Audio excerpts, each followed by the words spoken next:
최근에 저희가 이제 희망지역소는 이제 농민관 클럽이라는 지방자치단체장님들의 모임을 가지고 있고 이제 해외 연수를 저희가 이제 정기적으로 가는데요. 최근에 이제 영국의 프레스턴이라는 도시를 이제 대상지로 검토를 하고 있어요. 근데 이제 지역 자산화 구축 전략으로 이제 여러 시민주도적으로 이제 지역의 제조업 세태 이후에 지역으로 활력을 다시 찾는 모델을 주목받고 있는 지역인데, 공항이 이제 맨체스터 공항으로 들어가야 됩니다. 그래서 가는 김에 맨체스터 광역연합도 좀 같이 좀 보면 좋겠다. 그러니까 이제 우리 관련해서 같이 상의하시는 우리 연구원들이나 전문가들이 주체도 다르고 철학도 다른 문제이기 때문에 공간이 붙어 있다고 하더라도 같이 가서 관찰하는 게 시너지가 나기 어려울 것이다. 이제 이런 또 지적을 하시는 분들이 있었어요. 지금 논의되는 많은 주제들이 사실은 한 단위에서 놓고 이야기하기가 조금 어려울 정도로 복잡 다단한 사항들을 품고 있기 때문에 우리 논의가 또 참 어렵다 이런 생각이 들고요. 다 아시다시피 저희는 이제 최성수 청장님이나 또 우리 김홍장 시장님 같은 분들이 저희 희망지역소하고 같이 자치분권이나 지역의 혁신과 관련해서 여러 대안적인 실험 또 이런 성과들을 내왔던 그런 단체장님들하고 같이 이제 또 활동했던 시민단체고요.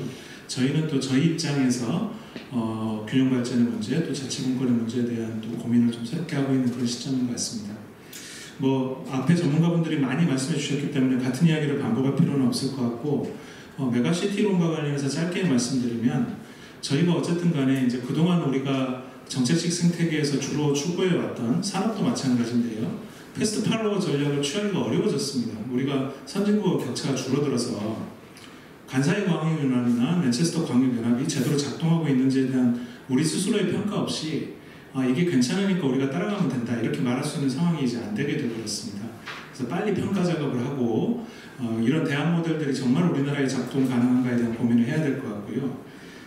그리고 이제 제가 이게 약간 뭐라고 할까요? 우리가 이제 난제에 대해서 조금 상상력을 발휘해보자는 취지에서 제가 조금 제안한 내용이 있는데, 저희가 이제 독일의 연방정부가 동독 지역이 워낙 이제 격차가 심했으니까요. 서독 지역하고. 동독 지역을 어떻게 다시 끌어올렸냐. 이런 부분도 한번 주목할 필요가 있지 않겠냐. 우리가 비수도권이 거의 동독 지역처럼 돼버렸는데, 실제로 천안권 또는 청주권 그 밑으로는 사실은 일종의 국경선 같은 게 있다고 이야기하지 않습니까? 넘어가지 못할 정도로 인력이.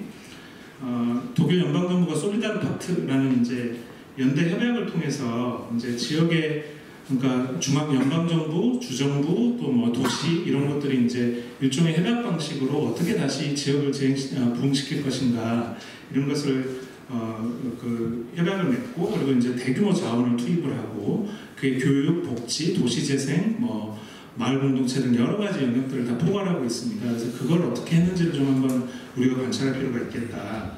그리고 이게 이제 2020년이 되면 이제 동독 지역과의 격차 문제뿐만 아니고 서독 내에서 구서독 지역 내에서도 격차가 있으니까 동등한 생활조건위원회라는 체제로 전환을 해가지고 독일 국민이라면 국토 어디에서 살든지 일정한 생활조건을 기본권처럼 누려야 한다. 이제 이런 취지에서 균형발전 정책을 추진한다. 이렇게 이제 독일 측에서 소개를 합니다.